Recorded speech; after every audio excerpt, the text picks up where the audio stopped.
what's this and that and this and that. For example, ASVAB. ASVAB stands for Armed Services Vocational Aptitude Battery.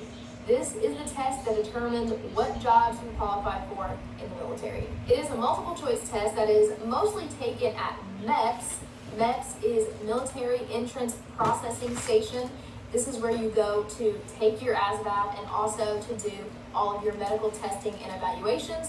I have videos on my MEPS Day 1 and MEPS Day 2, so you guys can watch those and see what the MEPS experience is like. So the reason I say mostly taken at MEPS is because that is how most people are going to go about taking their test. Most people are going to go to MEPS and take the CAT ASVAB, another acronym. CAT ASVAB is Computerized Adaptive Testing. So you're going to take the ASVAB on a computer. The adaptive part means that based off of how you answer, the computer is going to give you a harder question or an easier question, and that's what adaptive means.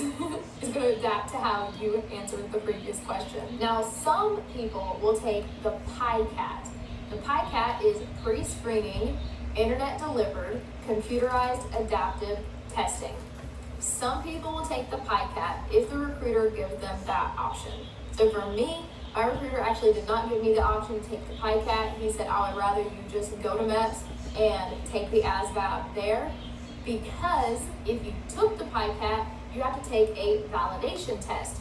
And that is to make sure people are not cheating and that their score matches up with their PICAT score. I know some people who scored just as well on their validation test as they did on the PICAT, and they still had to take it over again. All right, let's move on to what the ASVAB consists of. The CAT ASVAB consists of separate tests. I am reading them in order of the way that you take them on the ASVAB. This is going to be the same for everybody.